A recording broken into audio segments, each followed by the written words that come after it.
Hi there. This video is going to serve as a demo on how to use function calling with OpenAI's chat completions API. I'll preface this by saying I'm not an expert on this stuff at all. I actually only recently learned how to do it and get it to work myself. The reason I wanted to make a video like this is because they recently made some changes to how to do this, I think. They changed functions calling to tool calling, and now functions are referred to as tools. But besides that, I think the OpenAI documentation doesn't really clearly show how you can get these tool calls to work. And I'm basically just going to be going through a general example of a user asking about the current weather in a city. We're going to use the GPT model to extract the name of the city that the user is asking about using a tool, and then we're going to pass that city name as an argument to a API call that gets the current weather for that city in real time, and then we'll use a tool calling again to pass the result of that API call back to the model so that it can respond with the real-time weather data. And the end result will look something like this. So I'm going to have some chat endpoint running on a server on the back end, and just make a query like, is it raining in Seattle? When you send that, we'll get a response back, and it'll actually tell you the current weather data in Seattle.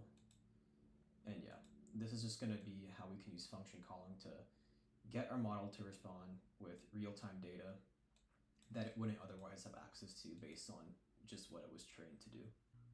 So if you haven't familiarized yourself with function calling at all, I would look at their docs. They gave like a generic overview of how function calls can be used. And if you scroll all the way to the bottom here, they also have this little article on how to call functions with chat models.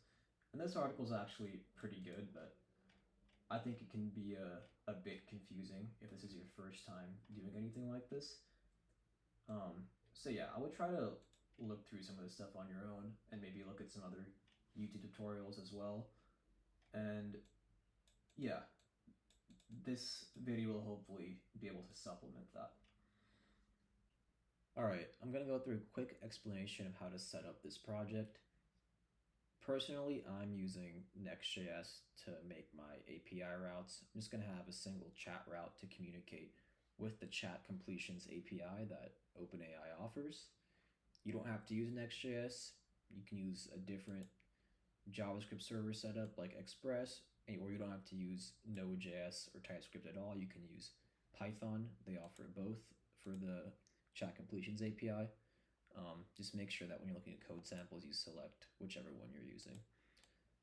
But the concept of tool calling and function calling with the chat completions API will be the same. All right, so set your project up, install the OpenAI package. So for me, I installed it with npm, just got the command from their docs. And then you'll want to probably have a route of some sort that communicates with the API. So I'm using the app router in Next.js. Basically, it's based off the folder structure. So the base directory is within the app folder, which is /, and then we have another directory called chat, which is /chat, and we have a route ts file in here. And this contains all the logic for handling any requests to the /chat route. So here we're handling all post requests to the /chat route, which is why this function is called post. That's just how the Next framework works. But let's just give a quick rundown of what this is doing. We first have to actually import OpenAI and create an instance of it with our API key. By default, it'll read process.env.openai API key as the value, but I'm just explicitly passing it here. So make sure you guys create an environmental variable in your project that has your API key set up. All right, but now in the actual route handler, what we're doing is we're just accepting a request, which on the body is going to have a property called user query. And that's just going to be whatever string the user typed into a form or something from the front end that we want to pass to the chat completions model to get a response back from GPT. Okay, so that's basically what we're doing here. I made a simple util function to handle all the logic for communicating with the chat completions API. and we're just passing the user query to that. So I just kept the util function down here so you guys can see how the underlying logic works. Basically just all copied and pasted from the OpenAI documentation here. You have to pass it at the bare minimum, you have to pass it an array of messages, which basically contains a system object, an object with the role of system, which is just the context for how the model is supposed to interact with all queries it gets. And then the object you pass with the role of user is basically whatever user generated content you want to pass and get a response back for from the model. Okay, and then the model we're using, GPT 3.5, it's just cheaper in terms of token usage than GPT-4, and it'll do just fine for this demo. And yeah, so basically, from a high level point of view, all I really got to understand is we have a function that takes in a user query and gets back a response object from the GPT API. And that's what we return from our route handler over here. So I'm testing that with Insomnia right now. If I send a chat saying how's the weather in San Diego right now, we get this big response object back, and under the content property, we just are told that it can't tell us that because it does not have access to real-time weather data. So yeah, we're gonna figure out how to get around that using something called function calling. So here's the first thing we're going to use our tool call for. If you come down here basically in the API docs, you'll see that this chat completions create function takes in an argument called tools. And basically what we're going to use this tool for initially is just to enforce the structure of the output that the model gives back to us. As you see right now, the output we're getting is just on this content property, it's just a string every time. We want the model to determine for us, based on the user query, which city they want to get the weather for. So ideally, instead of outputting a string, it'll output an object with a property for the city name that'll be set to the city that we want to get the weather for. And that is what we can plug into some external data fetching to a weather API to get that. So let's just go to the API reference right now and see how we can structure that output to look how we want it. So yeah, in the API docs, you want to come down to, that tools field. There's a whole lot of stuff that can be accepted in the request body. But yeah, we're going to be doing tools, and tools is just an array of different tools that the model can use. And every tool is just an object that basically has all these properties on it. So let's just start typing that out right here. Okay, so I went ahead and added that tool in here just to save some time from typing it out. But as you can see, we're just using one tool, so we only have one object in this array. And this is basically describing what we want to do when we send a response back. So it's saying to call this function called fetch weather that doesn't exist yet, but we're going to create that very soon.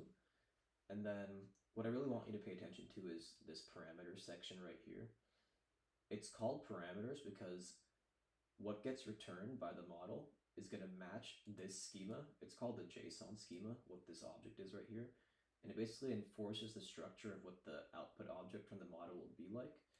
And the properties on this output object are intended to be used as the arguments we pass to a function to get some real data. So one important one is the actual city name. We want to know the city name based on what the user is asking for so that we can call some weather API with that city name. And then I also added a field called response because I want the model to basically phrase some type of response saying the weather is so-and-so back to the user. And then down here, I specified that city name and response will both be required fields on the output so that they both have to be on the object we get back. And then the last thing you have to add that's important right here is tool choice. this explicitly tells GPT that it has to use this fetch weather tool that we specified over here. Tools are basically the same thing as functions in this context. They just changed the name from function to tools recently, but they're basically the same thing. And let's just send this request right now. We send it and we see that on the output, it looks a little bit different now.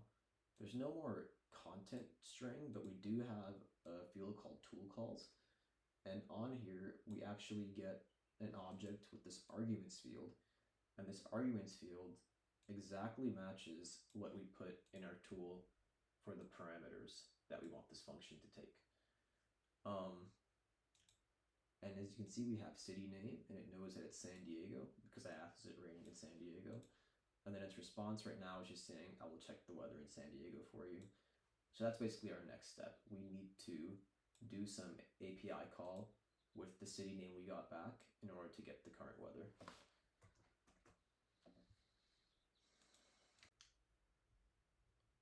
Okay, so I went ahead and implemented a function for fetching the weather just using this free Open Weather API. You can look more into it, sign up for free, get your own API key. Basically, I'm just passing in a city name, performs a fetch on this weather API to get the real-time data for that city, and then just returns the data back. Okay, and now I'm basically still getting the same response back from the OpenAI model. Basically has this tool calls array on it, which contains a function with the arguments that we want to pass to our actual weather fetching function. And all I did here was I pull off tool calls, check that it's defined. If it is, I parse the function arguments field because right now it returns it back as a JSON string. So we parse that to a JavaScript object and then just pull off the city name property for it. So for this guy, it was just San Diego. And then we pass San Diego, the city name, whatever it may be, to fetch weather. And we're logging out that data. I'm gonna send this over, show that it's working. So cool, it knows the city name is San Diego, and it knows the weather data based on what the weather API is currently returning because of this fetch weather function. All right, so now we got back the weather data from the API, and we also know the city name, which is what we use to fetch the weather data. All right, so now what we have to do is basically get the GPT model to respond with the actual weather data that we went and externally fetched on the side. And to do that, you basically have to go through a series of 2 requests to the model. So the first one was basically what we did right here. This just returned some data for us that contained information about the tool that we called it with, and that tool had stuff like the city name that we used to fetch the weather data. Now we have to make a second request to the API, and this time we pass it that weather data as a string, and we also pass it the tool calls. And let's go to the GPT response function. I'll show you how I modified that to use the tool calls and weather data a little bit. So yeah, as you can see now, we still accept the user query, but we also accept tool calls and content. The reason we do that is because in the secondary call to this API, if we did pass in tool calls and content, we're going to append 2 additional messages onto the array of messages. The first is called assistant. And if you look at the docs, you'll see how assistant works. It can take an optional field for tool calls, and this will basically tell the model, like, okay, here is the tool we were calling earlier. And then in the content field, we'll say, okay, here is the result of calling that tool. And the result of calling that tool, content, is basically the weather data that we passed it up here. All right. And then after that assistant message, we have to append another message right here called a tool tool message.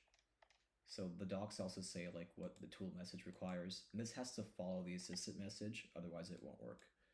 So the tool message is the same thing, but the role is tool, and we just pass the tool ID and the content again. So the tool call ID we basically already had from that tool calls data, and the content again is also just that weather data that we're passing when we call this function. All right, and I actually logged out the messages here so that I can kind of show you that there are two separate calls to the chat completions API to OpenAI. So let's send this query. First, we get the messages from the first call to the API, but then notice it never returned a response. It immediately went and it said, okay, if there are content and tool calls on the result of the first API call, which there were, we're actually going to update the messages array again and then call the API with these new messages. And that's basically what's going on in our route handler. We're saying if the first call to the GPT model returns some tool calls for us to use, we're not going to send a response back right away. We're first going to get the city name off the arguments to that tool call, fetch the weather for that city name, and then we're going to make a second call to the model and pass in that tool calls data along with the weather data we got externally from the API. And then we'll return that response. Okay, and then otherwise, we're just returning the original tool calls response, which doesn't really matter because we're always going to hit this from the first call. Cool. And now, you probably already saw this, but we're actually getting a response back with the real-time weather data in San Diego. It's basing all of that off of this data. We passed it here for content. 68.81. Yep, that's what's in the response, and 70% humidity. We can also ask for a different city, about Seattle.